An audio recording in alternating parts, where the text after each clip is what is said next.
Hello everyone, कैसे आप सब? होपफुली फाइन होंगे। मैं उम्मीद करता हूँ लास्ट वीक भी आपके लिए प्रॉफिटेबल गया होगा। तो एक और स्विंग सेटअप की वीडियो लेकर हम आपके सामने प्रेजेंट है। इस वीडियो में हमारे पास टोटल 13 सेटअप है जिन्हें हम डिस्कस करने वाले हैं। कुछ लास्ट वीक के है, कुछ रीसेंट है, और जो सबसे ज़रूरी चीज़ हम डिस्कस करने वाले हैं वो है इन सेटअप्स के पीछे लॉजिक, क्योंकि विदाउट लॉजिक कोई भी ट्रेड नहीं ली जाती। तो आइए इस वीडियो को स्टार्ट करते हैं। वीडियो स्टार्ट करने से पहले ये जो सेटअप हम डिस्कस करने वाले हैं स्विंग सेटअप्स है। इन्हें आप शेयर्स में ट्रेड ले सकते हो, फ्यूचर्स में भी ले सकते हो, ऑप्शंस में भी ले सकते हो। ऑप्शंस में क्या स्विंग सेटअप है, कई बार साइडवेज हो जाता है, आपने कॉल पुट ले रखी है तो उनमें टाइम वैल्यू डिके हो जाता है। तो अगर बेटर रहेगा कि आप स्ट्रेटजीज बना लो, like bull call, bull put, या बियर कॉल, बियर पुट। इससे क्या होगा, जो टाइम वैल्यू डिके वाला फैक्टर है वो आपका काउंटर हो जाएगा। रेस्ट तो आपकी चॉइस है। तो स्टार्ट करते हैं। जो सबसे पहला सेटअप है फेडरल बैंक का है। इसको हम एक दो हफ्ते से रिकमेंड कर रहे हैं। वाई? बिकॉज 125 का एक बड़ा इंपॉर्टेंट लेवल है शेयर का, और अगर आप देखोगे इस साल के स्टार्टिंग से उसे सेव कर रहा है, उसी लेवल पे आया था, तब इसे रिकमेंड किया गया था। 120 का ऑन वीकली क्लोजिंग बेसिस का स्टॉप लॉस, 130 और 135 का टारगेट था। इस हफ्ते ये 128 के आसपास कहीं गया था, टारगेट अचीव नहीं किया है, और एट द एंड गिर के 125 रुपीज़ 10 पैसे पे क्लोज हुआ है। न टारगेट हिट हुआ है, ना स्टॉप लॉस हिट हुआ है। सेटअप स्टिल वैलिड है, और एक इन्वर्टेड हेड एंड शोल्डर भी बना सकता है डेली चार्ट में। It's a very bold prediction, काफ़ी अर्ली है, बट ठीक है, बना सकता है। तो कंक्लूजन यही है, अगर आपने ट्रेड ली हुई है स्टिल वेट कीजिए। अगर आप पहली बार ये वीडियो देख रहे हैं और ट्रेड लेने की सोचेंगे अब, तो वेट कीजिए, इंतजार कीजिए। अगर इन्वर्टेड हेड एंड शोल्डर का ब्रेकआउट हो जाता है तो ज़रूर आप ट्रेड ले सकते हैं। तो जिनके पास है बने रहिए, जो बनना चाहते हैं नए, वो इन्वर्टेड हेड एंड शोल्डर का ब्रेकआउट कीजिए।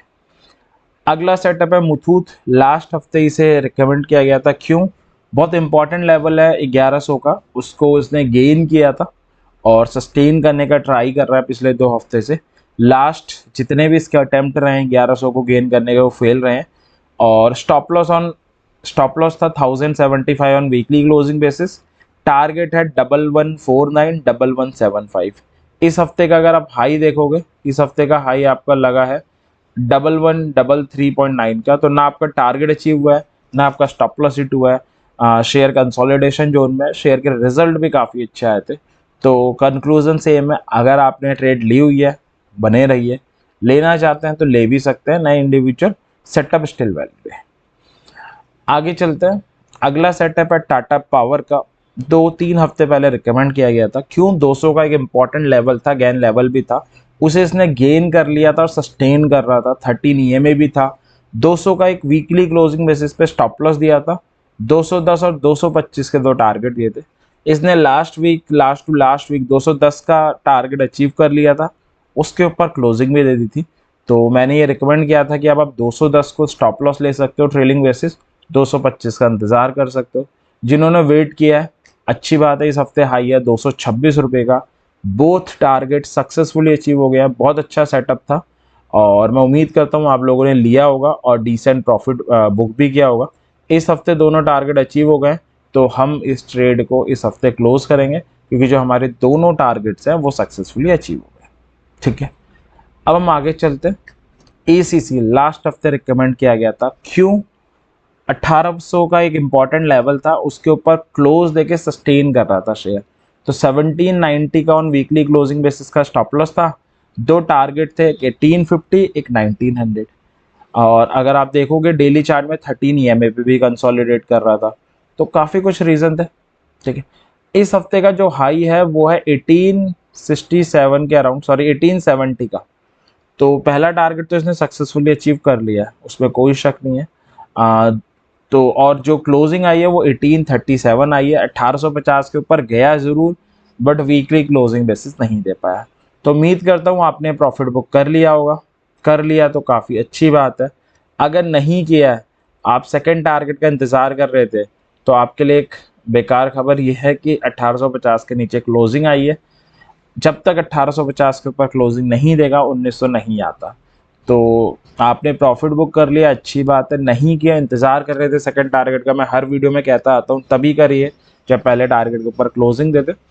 तो स्टिल सेटअप वैलिड है, आप वेट कर सकते हैं। पहला टारगेट होपफुली अगले वीक दोबारा दिखा देगी, तब आप निकल सकते हैं। ठीक है, आगे चलते हैं रेन इंडस्ट्री। ये 2 हफ्ते पहले का रिकमेंडेशन है। क्यों? 150 का इंपॉर्टेंट लेवल था और वहाँ पे डबल बॉटम की एग्रेसिव एंट्री बनाई हुई थी शेयर ने। 147.5 का वीकली क्लोजिंग बेसिस पे स्टॉप लॉस दिया गया था आपको और 2 टारगेट थे, एक 154.8 और एक दूसरा 160। इस वीक का आप हाई देखोगे तो है 163.5 का। दोनों टारगेट सक्सेसफुली अचीव हो गए हैं।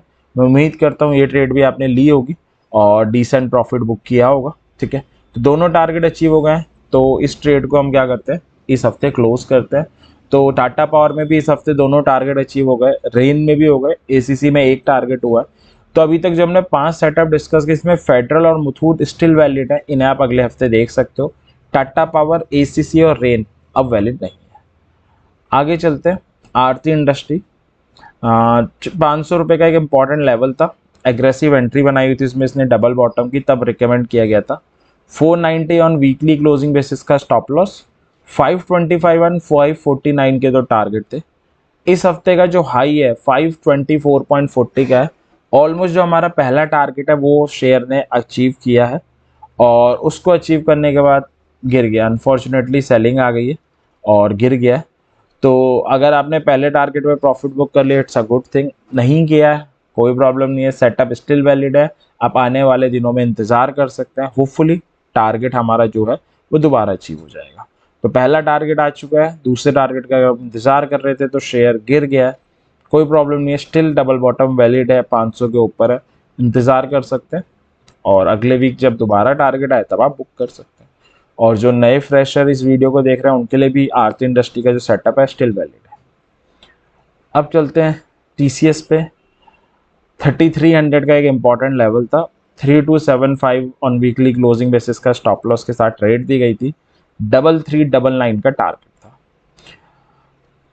ट्यूसडे को एक news I regarding IT sector और उसमें जो अपकमिंग क्वार्टर की गाइडेंस है, जो प्रोजेक्शंस है वो कट करी गई हैं काफ़ी बेटर तरीके से और ट्यूसडे ऑनवर्ड्स जो भी है पूरा आईटी सेक्टर गिरा है। टीसीएस हैवी वेट है आईटी सेक्टर का, ऑब्वियस है इसे भी गिरना था और अनफॉर्चुनेटली हमारा स्टॉप लॉस हिट कर गया। Sorry for this trade, but हमारा स्टॉप लॉस हिट कर चुका है क्योंकि जब भी न्यूज़ आती है तो हमारे टेक्निकल को ज़रूर ओवरकम कर देती है।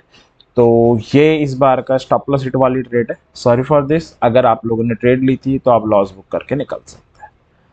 आगे चलते हैं, अगला सेटअप है Ipca lab. Last week recommend किया गया था, क्यों? 700 का एक इंपॉर्टेंट लेवल था, उसके ऊपर गेन करके सस्टेन कर रहा था, 13 ईएमए को गेन करके सस्टेन कर रहा था। 690 का ऑन वीकली क्लोजिंग बेसिस का स्टॉप लॉस था, 750 एंड 775 के 2 टारगेट थे। इस हफ्ते का अगर आप हाई देखोगे, हाई है 761 के अराउंड का, पहला टारगेट सक्सेसफुली अचीव हो गया है और 750 के ऊपर सस्टेन नहीं कर पाया, शेयर गिर भी गया, 728 पे क्लोजिंग आई है। तो मैं उम्मीद करता हूँ पहले टारगेट पे आपने प्रॉफिट बुक कर लिया होगा, नहीं किया है तो बेकार बात यह कि पहले टारगेट के ऊपर क्लोजिंग नहीं आई है। अच्छी बात यह कि सेटअप स्टिल वैलिड है, तो होपफुली अगले वीक दोबारा दिखा सकता है। और जो लोग इसमें नई ट्रेड लेना चाहें वो क्या करें, वो 13 ईएमए के ऊपर आ रहा है, तो वहाँ पे अगर कोई बाइंग सिग्नल देता है, पैटर्न बनाता है, तब एंटर कर सकते हैं। ठीक है, तो जो नए लोग हैं जो अब पहली बार इसे देख रहे हैं उनके लिए सिंपल सा एक ट्रिगर मैं लिख देता हूँ ताकि वो लोग भी इसको बेनिफिट ले पाए या इसके थ्रू ट्रेड कर पाए। तो ट्रिगर बहुत आसान रहेगा कि अगर कोई कैंडलस्टिक पैटर्न बनाता है, क्योंकि आप देख सकते हो इस पे आ रहा है 13 ईएमए पे, तब आप ले सकते हो। तो अगर हम ट्रिगर लिखना चाहें, आई थिंक कुछ प्रॉब्लम आ रही है सेट ट्रेडिंग व्यू में, तो टाइप नहीं कर रहा, तो मैं ओरली आपको बता दे रहा हूँ कि ट्रिगर हमारा बहुत सिंपल सा होगा कि अगर कोई भी कैंडलस्टिक पैटर्न बने इस पे अपने 13 ईएमए पे, तो आप एंट्री कर सकते हो कि ओवरऑल जो सेटअप है, वीकली चार्ट देखोगे, डेली चार्ट देखोगे, वो बड़ा पॉजिटिव है। ठीक है, अब आगे चलते। इस हफ्ते के कुछ नए सेटअप्स हैं, लाइक पहला है मारुति। मारुति का बहुत इंपॉर्टेंट लेवल है 9750 का। एक बार पहले भी यहाँ से गिरा है, पिछले साल लास्ट में, और अब की बार भी वहाँ से रिजेक्शन आया है, अनसक्सेसफुल आप कह सकते हो अटेम्प्ट किया है 9750 को ब्रेक करने का। तो एक शॉर्ट की ट्रेड बनती है, एटलीस्ट मैं एक्सपेक्ट कर रहा हूँ 13 ईएमए तक गिर सकता है, वहाँ पे 9500 का लेवल भी आ रहा है जो काफ़ी इंपॉर्टेंट सपोर्ट है। तो 9500 का टारगेट लेके 9750 का डेली क्लोजिंग बेसिस पे स्टॉप लॉस लेके हम शॉर्ट कर सकते हैं और 9500 हमारा टारगेट होगा। तो एक छोटी ट्रेड है शॉर्ट की जो हम अगले हफ्ते देख सकते हैं। अगला सेटअप है अपोलो टायर का। बड़ा ही स्ट्रांगली मूव कर रहा है शेयर टायर सेक्टर में, आउट परफॉर्म कर रहा है चीज़ों को, और 400 का बड़ा इंपॉर्टेंट लेवल था उसका ब्रेकआउट करके गया है। 405 पे क्लोजिंग आई है। 390 का on weekly closing basis stop loss और 425 का टारगेट हो सकता है। बस एक ट्रिगर है, वो क्या है, यहाँ पे 425 के यहाँ आप 424 का टारगेट लेंगे तो बेटर रहेगा। एक ट्रिगर है कि अगर अगले हफ्ते ओपन होता है और सस्टेन करता है 400 के ऊपर, तब आप इसमें एंट्री करें तो काफ़ी अच्छी ट्रेड मिल जानी चाहिए। काफ़ी स्ट्रॉन्ग ब्रेकआउट हुआ है टायर सेक्टर में, काफ़ी बड़ा आउट परफॉर्मेंस दे रहा है शेयर। आगे चलते हैं, लाल पैथ लैब, ये भी लास्ट हफ्ते रिकमेंड किया गया था। क्यों? 2000 का एक इंपॉर्टेंट लेवल था, उसके ऊपर क्लोजिंग देके सस्टेन कर रहा था। 1975 का on weekly closing basis stop loss था। 2050 और 2100 के टारगेट थे। अगर आप देखोगे इस हफ्ते शेयर का जो हाई लगा है वो लगा है 2045 का, और उसके बाद क्या है, शेयर ने गिव अप कर दिया, शेयर में सेलिंग आई है और जो क्लोजिंग आई वो 1955.65 की आई है। ठीक है, तो अगर टेक्निकली देखा जाए तो स्टॉप लॉस के नीचे क्लोज देकर गया, बट अगर हम ओवरऑल चार्ट देखें तो 1950 1950 एक इसका बड़ा इंपॉर्टेंट लेवल नज़र आ रहा है। तो मैं ये रिकमेंड करूँगा कि अगर आपने लॉस बुक कर लिया तो ठीक है, ना तो इस ट्रेड को एक और तरीके से किया जा सकता है, वो ये कि अपना स्टॉप लॉस 1950 करके इंतज़ार किया जा सकता है। स्टिल काफ़ी चांसेस हैं कि ये शेयर बाउंस बैक कर सकता है। तो 1950 को मेरा रिकमेंडेशन ये रहेगा, आप अपना स्टॉप लॉस ले लीजिए और इंतज़ार कर सकते हैं। अगर 1950 गया तो एग्जिट करना बनता है। ठीक है, जिन्होंने लॉस बुक कर लिया है वो तो ठीक है, जो वेट कर रहे हैं वो 1950 का स्टॉप लॉस लेके इंतज़ार कर सकते हैं। ठीक है, अब चलते हैं नए सेटअप की तरफ।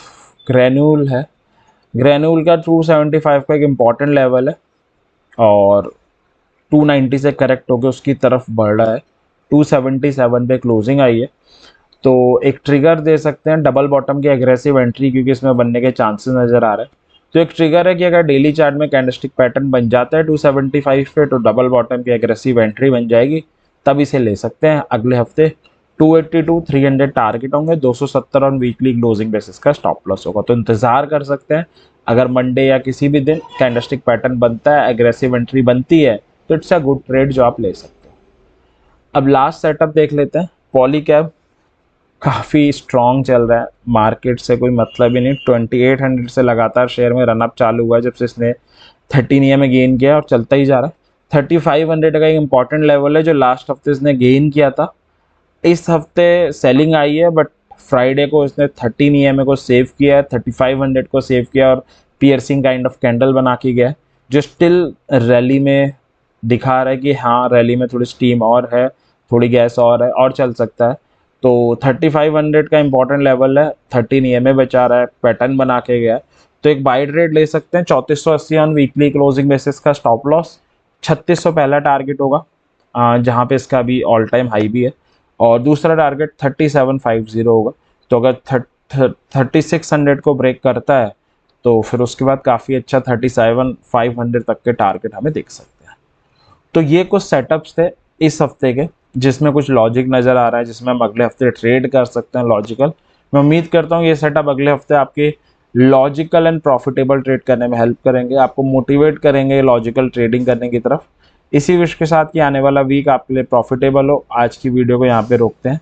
आपको वीडियो पसंद आई हो तो लाइक ज़रूर करें, चैनल को सब्सक्राइब भी कर दें, और कमेंट सेक्शन में अगर कोई डाउट है बता सकते हैं। बाकी कोई और सजेशन देना चाहें वो दे सकते हैं, ताकि हम और बेटर बना सके चीज़ों को। तो और एक ज़रूरी चीज़, जब भी आप ट्रेडिंग करते हैं अपने हार्ड एंड मनी लगाते हैं मार्केट में, ये जो सेटअप्स हैं, ये जो एनालिसिस है मेरी है, ये मेरी एनालिसिस है, ये मैंने डिसाइड किया कि अगले हफ्ते अपनी हार्ड एंड मनी लगाऊंगा तो इन सेटअप्स पे लगाऊंगा, ये लॉजिक है।